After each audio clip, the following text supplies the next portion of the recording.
bring the same mentality, not be afraid to throw pawns forward like he did in that previous game, which eventually gave him all those chances, and he calculated so well.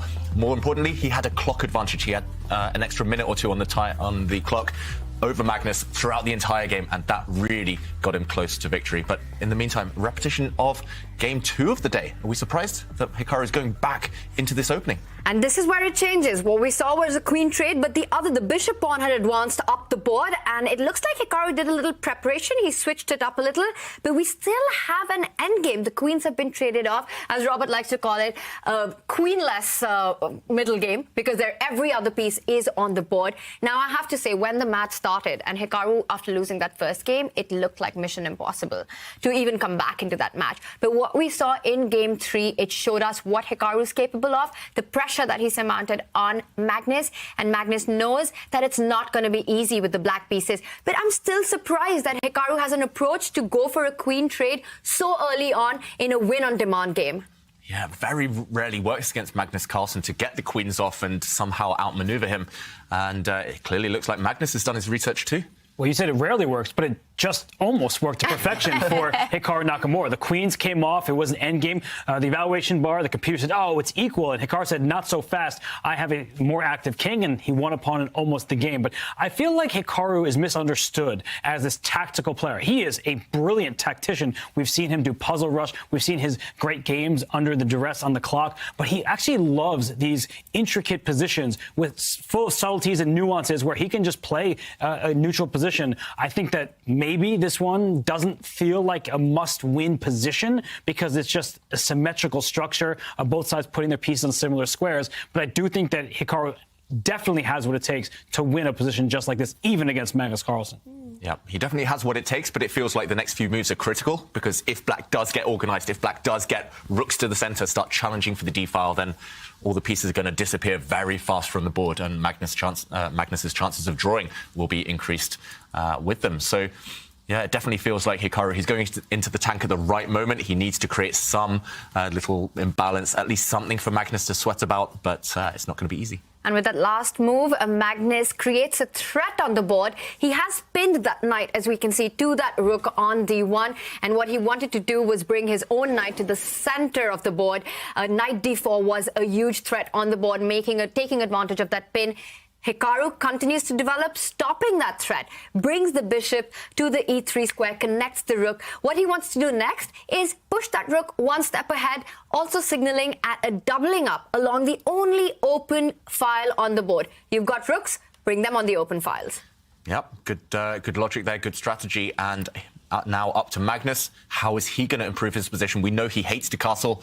The trend has been that one side castles and the other side doesn't throughout this match so far today. But if he wants to connect the rooks, if he wants to challenge for the d-file, he might have to commit at some point to bring his king to this flank just to get his rook in the game. Also, just want to point out one interesting idea that Black had. If you just go one move back instead of bishop coming to e3, White could have also thought about just pushing and provoking that bishop from g4 by the move h3. But then, again, what we were talking about, bishop trades the knight, and the knight jumps to d4. And now notice how that c2 pawn is attacked and the bishop is attacked. And in fact, this would have resulted in Black winning a pawn. So Magnus there setting up these small tricks, but of course, Hikaru is ready for them. He made the right choice by developing that bishop. He's very alert right now. Yeah, very alert. So he's covering this key square that the Black Knight wanted to jump into. I'm not exactly sure what Magnus should be doing. For example, if Black does castle, again, awkward question. Now this bishop will be challenged, and if you don't want to retreat with your head hanging low here, if you don't want to just admit that you've lost a move, then you will take this knight. But suddenly, imbalance. Two bishops. Yes, it's a closed position in the center, but later on, watch them come to life. So Hikaru has something to be optimistic about in this position. Yeah, and I think it's also tempting with an open file to put your rooks there. White already has a rook on the d file in the live position, and if Black tries to challenge right away, that would actually be a mistake. We've been talking about how Magnus is taking advantage of the pin on the knight. The rook takes the rook, that eliminates the pin. If you take with the knight, you actually lose a pawn immediately on e5. That would be a blunder. And if you take instead with the king to keep that pawn protected, the knight jumps the other way, up to g5. There is no pin. f7's under attack. I'm going to push my pawn to h3 next. My rook is still going to slide to the open file, and there's only one open line, and white is the one that's going to take control of it. That it would be bad news for Magnus. That is why he's thinking here. He needs to be very careful. It seems like a position where you have countless options, all of which look good, but it does hand Hikaru a little something in pretty much every line. So he's just trying to figure out the next 5 move, how he envisions the future. Yeah, the 5-year plan, the 5-move plan. And right now, Magnus is contemplating that. And yeah, Hikaru still got enough life left. Despite the absence of queens, everything else is still on the board. So plenty of ammunition left. How big of an advantage is it for Hikaru now to be in control of that open file? It's significant. It's pretty much the only thing separating the two players right now. If Magnus does get 2 moves, if Magnus could castle his king and then bring a rook to the central file, it's going to be equal. It's going to be a draw. So Hikaru, he's up half a tempo. That's what we say when white starts the game, and especially in positions with symmetrical pawn structures, that is extremely relevant, maybe the most important factor. Magnus now thinking for 3 minutes. He was down a lot on the clock in game 3. Again, Hikaru has a big advantage on the clock already. Starting to slow down, Magnus. Yeah, maybe it's the nerves. I know that myself in situations, especially last rounds, I get so tense and I feel, it's really hard to kind of focus purely on the moves, to calculate. You always start double checking everything. The stakes are so much higher. You can't blunder. And yeah, as I get older, I feel that sets in more and more. And of course, Magnus, he's not that old, but definitely he's slowed down, at least in this game and also the previous game. But this is where Hikaru is the real expert, right? Time management in speed chess. He's phenomenal at it. I mean, he just plays all these great moves and he spends little time doing so. And he often seems invincible until he plays someone like Magnus Carlsen. And I like what Magnus has done because he pushes his pawns and trades off his bishop for the knight. But what he's been doing is taking control of squares. Oftentimes we look at chess and see tactics. When we do our training positions, we're often looking at how can I checkmate my opponent or win some material. Here he's making sure that that knight on c3, the only white knight, can't hop forward without a trade. And now the bishop on f3 won't jump to a new diagonal because the pawn on h5 takes care of the g4 square in the event of a knight trade. So I really like those last 2 moves from Magnus Carlsen. He's just taking care of his position. He is not taking it for granted. Every little situation, every little square, it matters. Yeah, and maybe a hidden plan.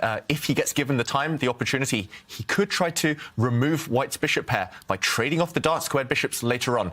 This is by far white's inferior bishop. It's blocked in by its own central pawn. This is the better bishop, therefore, and if you can trade it off, even if it comes at the cost of a couple of tempi, it will be worth it. So Magnus hinting at that idea. I don't think you can rush to do that because white will have time. You could also hint that you might push this pawn forward later just to break up the white structure even further. So a multi-purpose move there from Magnus, and he has the time because the queens are off the board. He doesn't need to commit his king yet, and he just throws the move back to Hikaru and says, okay, you solve the issue. Is this a threat? You decide. And the other one that you were talking about, how comfortable is Hikaru allowing Magnus to further advance with that h-pawn all the way to h4, which will force white to decide with his own kingside pawns and perhaps creating more weaknesses. The only way to actually counter that threat is to push your own h-pawn one step ahead. But every pawn move comes with its own set of drawbacks, and here it would be the weakening of that light square, the one on g4 that you're highlighting right now, David. So it's very crucial for Hikaru to really evaluate how dangerous is the threat of the h-pawn advancing down the board, and it's never an easy call. Do you push your own pawn, or do you allow that to come forward, just saying, you know what, one day your pawn might be a weakness? Yeah, and I've noticed that, especially in rapid chess, the players, they actually invest the most time when they have to make strategic decisions, when it's about formulating that 5-move plan. And always the first step of that plan is the most difficult. That's why we saw Magnus Carlsen take 2-3 minutes out, and then he played 3 quick moves because it was all the rest of his plan. Now Hikaru is the one, it looks like he's suffering. He's not. He's just envisaging a plan. And whether that's maybe rerouting this bishop, whether that's doubling up his rooks, as Tanya mentioned earlier, maybe shifting this rook up and the other one behind it. He's mulling over all of these in his mind, and then he'll decide the next 3 or 4 moves will come fast. But yeah, maneuvering for now. Remember, everyone, this is must-win for Hikaru Nakamura to take the grand final to an Armageddon. Also in the Armageddon, Hikaru will have to win it because he is coming from the losers bracket. That means Magnus Carlsen, he hasn't lost a single match so far in the Airthings Masters. And if he wins the grand final, he will be the winner of the Airthings Masters. Hikaru Nakamura, he needs to win the grand final to take it to a grand final reset. So he has to win this game to take it to an Armageddon, and then also be the victor in Armageddon to take it to a reset. It's a lot to ask. Sounds like a lot of winning. Yeah, it's a lot to ask against Magnus Carlsen. But if anyone can do it, it is Hikaru Nakamura. But right now, this game, it is must win for him. Guys, predictions. Are we getting an Armageddon or not? Ooh, I'm just hoping for it. I'm just really hoping for another Armageddon. I'm going to say no, just because I believe in Magnus's defensive skills, and in such a simplified position, it's hard to see him going wrong. Just from experience, he's the master at working his magic in these types of positions. Robert? Well, for the first time, you've allowed me to agree with you, because you know what I'm going to say, and then you say the opposite. Yeah, I think that Magnus Carlsen has this one under his control, especially after Hikaru's last move. I mean, he brings his bishop to attack the knight on f6, but he's allowed the black knight to hop into the center. So I just feel like Magnus doesn't really have true weaknesses in his position. It's just kind of simple for him to play now. And unless I'm overlooking something, maybe Hikaru has a hidden idea up his sleeve. I believe Magnus has this one under control, and he's ahead of the clock. I have some news for you guys. We have a result. Fabiano Caruana is the winner of Division 2. It was a draw in Game 4. A huge win for Fabiano Caruana, winning $10,000 for winning Division 2 in the Airthings Masters. He is also now qualified for Event 2 in the Champions Chess Tour 2023. That means we will see Magnus Carlsen, Hikaru Nakamura, Wesley So, and Fabiano Caruana in Event 2. What a lineup. I know. Incredible, right? Just amazing stuff. I mean, these are the 4 big names, and we're going to see them fight against each other. We could not have asked for a better lineup. This is going to be an amazing event. But this one, Akaya, still continues. The line that you were talking about, Robert, is on the board with black jumping up with the knight. Guys, I cannot wait. Just thinking about Wesley, Magnus, Hikaru, Fabi, fight it out. I know. It's such a stacked field. Yeah, stacked. That's the word. Yeah. Yeah, incredible field. Imagine they could be joined by Faruja, Nepomniachtchi, like a bunch of other players. And 4 other spots up for grabs. There will be qualifiers coming up. A total of 8 players will fight it out as well in Event 2.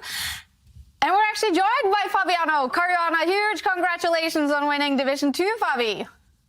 Thank you. Thanks. What has this week been like, and today's grand final match with Yu Yang? Yeah, there were a lot of tough matches. I have to say the last one, neither of us played very well. I mean, we both had some very strange moments, especially I think when I lost in Game 2 and how he lost in Game 3. But yeah, I mean, I was also under pressure in the last game. It was definitely a tough match. It was funny that I had to play Yang Yi twice, first in the winner's bracket, and then he managed to get through the loser's bracket after I beat him the first time. But yeah, very, very happy that I managed to win. Mm-hmm. I heard rumors that you really have been working a lot on speed chess and online chess lately. Is that true? Not really. I mean, it depends what you mean by working on speed chess. Like I play a lot of online events now because there's so many going on. But I don't do anything. Like I don't even know what working on speed chess really means. I guess just playing a lot. Yeah, if that's what it means, then definitely I have played quite a lot. I mean, I played in Almaty, the World Championships, and this was quite a lot of chess, in fact, because the preliminary stage and I don't know how many matches I played, so it was quite a lot of speed chess for sure. Now, Fabiano, we are super excited here in the studio. Fans are super excited because for winning Division 2, you qualify for Division 1 in Event 2 in the Champions Chess Tour. What does that mean to you? Well, it definitely gives me a good shot in the overall standings. At least it's a good start. Of course, it was a bit of a heartbreaker to get eliminated from Division 1 by losing to Sorana. Mm-hmm. And after that, I was already a bit dejected about the whole tournament. But after going through Division 2, and I didn't even know until yesterday that it actually qualifies for Division 1. That's sort of an icing on the cake. Yeah. And Fabi, you're used to playing the two players who are duking out for Division 1 right now, Hikaru Nakamura and Magnus Carlsen. What was it like playing some of these very strong grandmasters who typically don't get the spotlight that you face in Division 2? Well, it was interesting. For example, I was very worried before I played Jakuboa because he had just eliminated Andreken, and I had never played him before, so it was a bit of an unknown to me. Obviously, he's a young and super talented player, so you always get extra worried for those kinds of matches. And I was even a bit happy to play Yengi because I'm more familiar with his chess. You know, we played, I think, the first time 10 years ago in the World Cup in Tromsø. So I like to play players who I know a little bit more about. But it was also interesting to play some guys who haven't, let's say, made their mark on top level chess yet. Also because you get, you know, well, I'm so familiar playing, let's say, guys like Hikaru or Wesley or Magnus, and you get very familiar with those types of players, and then it's interesting to play someone fresh. Fabi, congratulations on your win. And I have a lighter question. We've all been loving and enjoying your C Squared podcasts, and I want to ask you, how fun has that been for you, and who's been your favorite guest on it so far? It's been a lot of fun. It's been very different from what I've been used to my entire career, which is playing chess. It's still very chess-centric, of course. In terms of my favorite guest, well, we had some fun ones. I think Maurice Ashley was very fun. Levi Rosman, who's better known as Gotham Chess, was a very fun one. That was very personal because we really, I think, all of us opened up and we got a good dialogue going on. And yeah, there's been a lot of fun ones. So maybe those are the two that stick out most. We also interviewed Hikaru, which was probably our most watched one, which was interesting because, you know, Hikaru and I have always, I think, viewed each other as rivals for a long time, for, you know, well over a decade. I mean, we were even playing when we were kids, and he was a bit older than me. So to speak to him in that format was very different. So that was interesting. But yeah, it's been a very interesting project, and if anyone of the viewers are looking for, you know, some chess content, definitely check it out. Definitely. Fabiano, we are super excited to see you in Division 1 in the next CCT event. Big congratulations on your big win today. Thank you. Thank you so much for joining us. And this match is still going on. Grand final in Division 1. It's must win for Hikaru Nakamura. We've had several moves on the board. Bring us up to speed, David. Yeah, several moves, but huge developments. Magnus Carlsen now, I think, has a small advantage, if anything, and the winning chances for Hikaru Nakamura are minimal. You see it on Hikaru's face right now. The game has not gone that well for him. The pawn structure has been clarified. There have been a couple of piece trades since we last talked about the position, and Magnus is in full control, cruise control at this point. The Black Knight has gotten some nice juicy squares to jump into. The Black Rooks, as soon as they combine, that will be the end of the fun, and I think this game won't go that much longer. Someone contradict me, please, because I want some entertainment. I want a decisive result, but I don't see it happening, unfortunately. Me neither. I mean, I really want to contradict you because we're all hoping for that Armageddon, David, but it's super hard in this position. And the factors are, as you mentioned, that Black's knight just feels a lot more active. We see that F4 square in the position where Black's knight can head it. Ask the same question for that knight that White has, that Hikaru has. No good squares for it. Meanwhile, Black's pawn structure also has a lot more mobility. I can imagine a central break happening at some point with that pawn next to Black's king. Magnus can advance it 2 steps ahead, play it on f5 once it is guarded in a proper way, and that would create so many weaknesses. It just feels like Black has all the trumps here, the bigger plans in the position, while what are White's rooks doing? What is that White knight doing? And it has no targets whatsoever. Hikaru Nakamura is currently on the defense. Yeah. And winning this game is another matter. Yes, he could probably draw it with best play, but let's check out some ideas here just to show how Magnus can control things. And I mean, first move that came to my mind was jumping in with the knight, just because we look for forcing moves first. This does gain time, hitting the white rook. The white rook moves. I'm not sure where. Let's say it slides across, and now this knight could plant itself either now or in the next few moves on this nice square. I guess the counterplay here for Nakamura would rely on this knight getting active. I'm not sure that Magnus will want to allow that. hence maybe his retreating move that he's chosen in the game. This pawn would be under fire. Maybe the knight could just start jumping into some loose squares. I was going to say the alternative, if we go back, would have been to lock white's knight out of that square, out of any active squares by pushing this pawn. Magnus says, OK, I'm not even going to weaken my structure. He drops back, and now some nasty knight checks to watch out for if you're not careful. And if Hikaru does get active with his knight, Magnus can just take a time out to defend this pawn with his own pawn. And still hard to imagine anything going wrong for black. I think Magnus is playing the match score, because if he was just playing a game for start of a tournament, he probably would have ventured forward with his knight. But he does not want to allow Hikaru's knight to get to the a5 square, for example, because if that knight is over there, both the b7 and c6 pawns are under attack.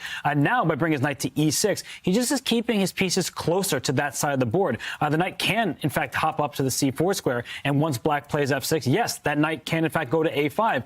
There isn't maybe immediately the biggest threat, because if the knight takes on b7, perhaps the rook slides over to b8. But you have to be very careful when you give up pawns on that side of the board. I actually do think it would be hanging, so you would have to slide the rook over to defend. But, I mean, this at least gives Hikaru some hope. I mean, there is an active knight for white, and this is exactly what he's going for. Yeah, it's what he has to go for if he wants to win this game. And maybe the problem here is that you're not quite in time for white. If you had one more move to double up your rooks now and infiltrate the black camp, then great, you might be able to win. But here, black can neutralize this by bringing his own rook back and sliding across. Just one trade of rooks is enough to ensure that white's rooks never, ever get into the black camp. It's important as well that in a line like this one, that the black knight is on this square, because after rook takes rook, the knight jumps back to defend everything. And here, if all the rooks disappear, symmetrical structure, white will never win this game. He's going for it, and I think the safest, at least, is to go back with the black rook. Maybe Magnus contemplating going more ambitious. No, he chooses a safe approach. I was going to say you could deliver a check, but why bother? You only need to draw. And once the rook lands on d8, Hikaru is going to struggle for winning chances. No! We want Armageddon! But this is such a clinical way to play. He just goes for the idea of getting all the pieces off the board and an endgame with just the knights. It looks like it's going to be the white pawns that will need defending once the knight comes back into action after the rooks are traded off. We all want the Armageddon, but that looks like a far-off dream right now. Yeah, distant dream. And, OK, Magnus takes back with his knight. A pair of rooks. Yeah. There is a funny trap, though. So if we can bring up an analysis board, to be very, very careful, because black wants to make the next move pawn to b6. That would be a huge blunder. If white plays, let's say, b3, some calm move, and you play b6 hoping to kick the knight, rook takes knight is available for white, because when the knight takes on c6 for white, that is a fork no matter how black recaptures. So, and that's the one thing Magnus has to look out for. He has successfully done that. He is not going to fall victim to such a tactical shot. Yeah, really nice geometry there, though, to show the pitfalls that still lie in wait for black. And, OK, meanwhile, Hikaru has given up a pawn. He's opened up a square for his king.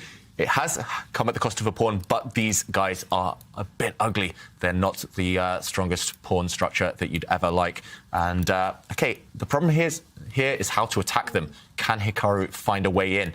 He can drop his knight here, for example, trying to get the rook in. But again, a rook trade for black will save the day.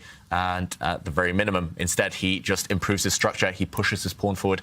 Robert, it's a bunch of your ideas kind of combined. He wants to keep this one on tap for later.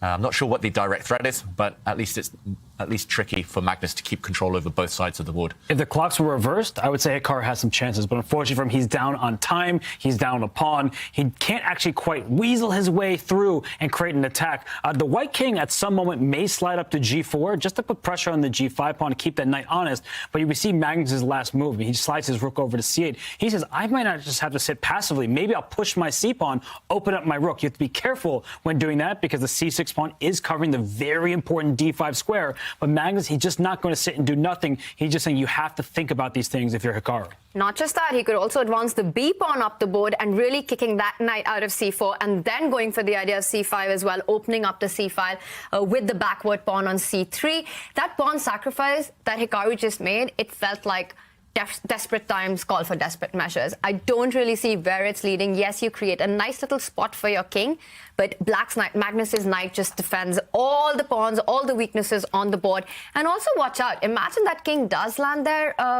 David, at some point, there could be a potential checkmate as well. You might, that rook on f4, if it could magically get there somehow, would actually be a mate. I love how you're actually drawing all the arrows to show the path. But it's a possibility that you need to watch out for. And even if that doesn't happen, where is this king headed? It just looks like Magnus has won a pawn. But what better option did Hikaru have? Yeah, it's about the clock times, as Robert mentions as well. This one is not looking very promising right now.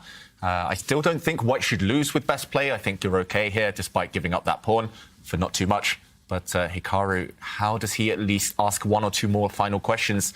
Your plan on the board, Tanya, that knight kicked back. As soon as you have to start retreating, oh, wow. Look at that. That What is a move. class. That is just a whole different class. You know, he doesn't want to move that c-pawn, creating weaknesses in the center. Instead, he liquidates the queen side by advancing the other pawn, and now the rook will slide back, creating another weakness for White down on the a-file, that a2 pawn. This is why it's called the Magnus touch. Yeah. Impressive play. Hikaru, meanwhile, with a really creative knight retreat, he's holding things together. And I'm not sure Magnus wants to actually rush and recapture that white a-pawn because there might be an annoying knight jump. OK, he has gone in. Now, White's knight is going to go over. Watch out for some forks, some checks. But no, Magnus steps out of all the problems, all of the tricks. And Hikaru's knight is caught in two minds. If it goes forward and takes a pawn, Black's rook gets active, snaps off the white a2 pawn. And unfortunately, you have to make a decision. Hikaru only with 2 minutes, needing a win. But now Black's rook is active, and yeah, it's still nowhere near a win for White, unfortunately. He looks annoyed. Hikaru Nakamura, hope is running out. Here is the tournament trophy that probably Magnus Carlsen will win. And you can also get this trophy. It's up for bidding, a unique trophy each tournament in the Champions Chess Tour 2023. Oh,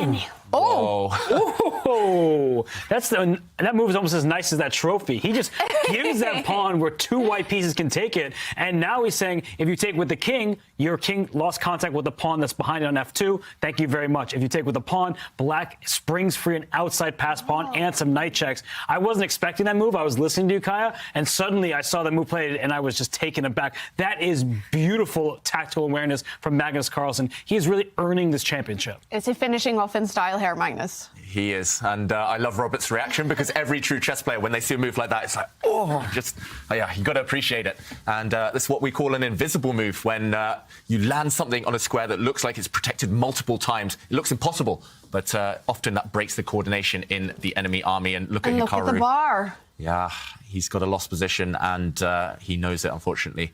Suddenly too many problems. That white c-pawn is about to fall off with a nasty check. That black h-pawn, as Robert pointed out, running down the board, racing down to promotion soon. Actually, it's almost resignable, you've got to say. Not just that, there's another problem. The knight can jump into the play by giving a check to the king and really creating all kinds of forks and attacks. Just amazing board vision here by Magnus. First, he breaks on the queen side and then on the king side, sacrificing a pawn. And this just looks like... We have a result.